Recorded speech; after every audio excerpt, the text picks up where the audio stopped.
Alright guys, what's going on? Welcome in. So it's week 7 and the Jets have a massive game on their hands this upcoming Sunday at 1 o'clock to take on the rival Patriots in New England. And I know it sounds crazy. We are in week 7 and the Jets have one win. How in the world can this possibly be a massive game for the Jets?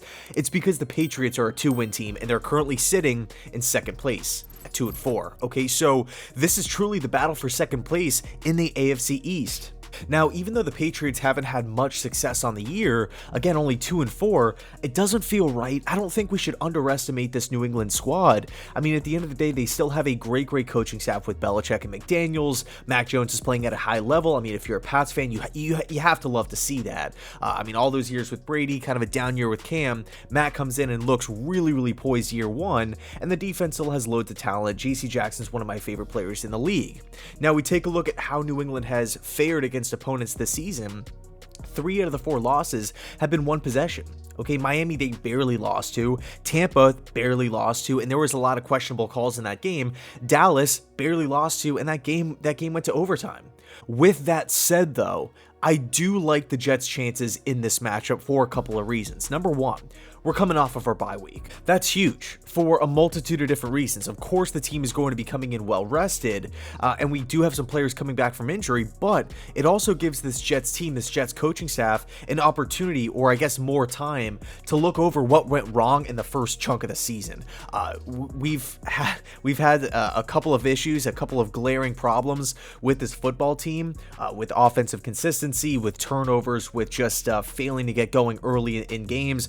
We had 2 weeks to address those issues, 2 weeks to try to diagnose what was happening and to fix those mistakes moving forward. So the Jets coming off of their bye week should help in that regard. The second point is that the Jets have already played the Patriots this season, so we know their play style, we know their tendencies, we know their tactics, and on top of that, Zach Wilson won't be facing this brand new defense, this brand new set of challenges. Of course, it's always a massive test to go up against a talented defense that's coached by Belichick. I'm not saying it's a walk in the park, by no means am I saying that, but it's not like he's going up against a brand new scheme with brand new players or anything like that. It's almost like playing against a pitcher that you've already played against, right? You can pick up on a couple things. Point number 3, there's just more tape on Mac Jones in general. Okay, at the end of the day, Mac Jones, yes, he's played really good football, but he's still a rookie. There are things to exploit, and we've picked up on a couple of things from this Patriots offense. It actually reminds me a lot of those early 2000s Patriots offenses where, you know, it's a lot of, or I guess really Patriots teams where the idea is play really good defense, take the football away, and then on offense, don't turn the football over, get the football out of the quarterback's hands quickly, and run the ball. But with that said, as the weeks go by, we start to learn more and more about who Mac Jones is as a player, and, you know, with Saleh as a defensive-minded head coach and Jeff Ulbrich doing a fantastic job this season calling plays, manning the defense, it gives them a better opportunity, or a better idea on how to attack this Patriots offense, how to slow it down, if you will. The fourth and final point is that when these two teams originally played, the game was over before it started. I mean, the Jets went out there and humiliated themselves, and it gets me a little riled up thinking about it. I mean, man, 4 interceptions on the day? Are you kidding me? The first 2 pass attempts from Zach Wilson were picked off. I mean, you're not going to win many games. We already have a lot of adversity. Young football team, rookie head coach, rookie OC, rookie quarterback going up against a veteran Belichick defense. We already have enough stacked against us. Now let's throw on top of it that the game plan was horrible and the play calling was horrible. So the game was just a complete and utter nightmare. It was a mess. So if we could just limit some of these mistakes, and if the offensive coaching staff can step up a little bit and put together a solid game plan to get Zach Wilson comfortable, as opposed to, really trying to, beat the Belichick defense deep, really trying to push and be aggressive. I mean, that was just a disaster. Week 2 was a disaster. So let's talk about how this Jets offense can have some sort of success against this Patriots defense. And I hate to sound like a broken record here, but can we please get our rookie quarterback comfortable early on? Can we get him in rhythm? Please. I mean, we've played in 5 games this season, and all 5 times we have failed to get Zach Wilson in rhythm. I mean, we don't feed our playmakers. We don't establish the short passing game at all. We constantly go 3 and out. The play calls are always in question early on. We constantly fail in the first quarter. We are constantly losing. We're always fighting an uphill battle. We're always trying to stage a comeback. We're never playing with that comfortable lead. Can we get the football out of Zach Wilson's hands within 1.5 to 2 seconds from the snap? Can we feed our playmakers like Michael Carter out of the backfield, Elijah Moore, and Denzel Mims? The young playmakers need to see some targets. The offense cannot continue to run through Tyler Kroft and Ryan Griffin and Braxton Berrios. I mean, it's not a knock on those guys at all. I like all those guys, but I feel like we have some serious weapons on this football team. Let's utilize them. Let's get them on the football field. They obviously haven't really, outside of Michael Carter, Elijah Moore and Denzel Mims specifically, haven't really produced this season. Both guys are young. Both guys have a lot of electricity. Both guys have huge upsides. I really believe in both of those wide receivers. Let's get them on the football field. Let's get them the football early. And a quick little side note, I actually really liked how the Jets ran the ball in that Week 2 matchup. I felt like we were winning in the trenches. We were seemingly getting chunk play after chunk play. Of course, the only problem is that every time we dropped back to throw, the pass was either picked off or incomplete. So you can't really establish a solid running game when you're down you're down for the count early in the game, and you have to stage a 14-point comeback and what have you. So if we can try to duplicate a similar running performance, and also tying that with getting the ball out of Zach Wilson's hands quickly, I feel like offensively we can we can look like a new football team. But of course, the only problem is that we have to trust this coaching staff, and up to this point, we have shown nothing in that department as far as getting out to a fast start. But again, we're coming off the bye week, so we'll see how it all plays out.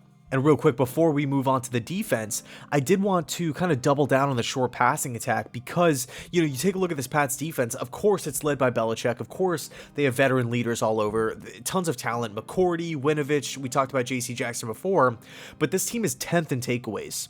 Okay, they're 7th in opposing completion percentage. So all the more reason why we need to dial up some high completion percentage types of throws for Zach Wilson. Let's talk about the defense.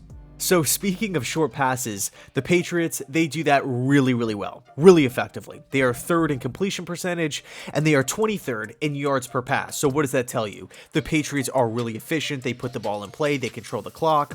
And that's not really even taking into consideration the run game, but Mac Jones has been decisive. He's been decisive throughout his entire college career.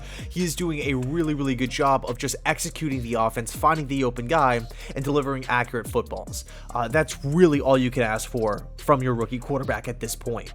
So I really feel like the idea here is to knock off the timing, knock off the rhythm of the Patriots offense, and really force Mac Jones to beat you over the top. So you can do that by showing a lot of cover one, really bringing that extra guy down into the box, letting your linebackers cover the middle of the field, letting your corners jam at the line of scrimmage to kind of knock off that timing. Of course, the pass rush needs to get home, and the pass rush has really been effective this season. Of course, it wasn't really there in Atlanta, but I mean, that Tennessee game was masterful. John Franklin Myers, Quincy Williams, the gang was getting after it, and it was awesome. It was so awesome to watch. And Mac Jones isn't really the most mobile of quarterbacks out there, okay? He is a traditional pocket passer. Yes, he does have a really good feel in the pocket, but we can still get in the backfield. We could have success against this Pats offensive line. The Jets actually looked really good in that Week 2 performance on defense. I felt like, given the circumstances, understanding who we were playing against, understanding or taking into consideration all of the interceptions and all of the punts that the Jets had offensively, the defense, they looked pretty good. I felt like for the most part they held their ground and they did their thing out there. So I think really what this game comes down to is we need to look like a brand new team on offense, and then on defense we need to just keep plugging away, keep doing what we're doing, and hopefully that translates into a win. But it's going to be a tough out. Again, I know the record for the Pats isn't really that impressive. 2-4, it's like, okay, bottom of the league. That's below average for sure. But I think there's more that meets the eye to this Patriots team. Again, they took the Tampa Bay Bucks. They lost one possession to the Bucks. One possession to the Dolphins, one possession to the Cowboys, and that game went to OT. Dallas and Tampa specifically are two of the best teams in the NFL. So I think it's going to be a challenge for sure. So let me know your thoughts down below in the comment section. What do you want to see from this Jets team this upcoming Sunday? And man, if the Jets can pull this one off, we're going to be in second place in the AFC East. So crazy stuff. A lot of stuff to think about, a lot of stuff to digest. But in the end, a win is all that matters. If we could get this win, it would be huge. Let me know your thoughts. Thanks so much for watching. Really appreciate it. And as always, go Jets.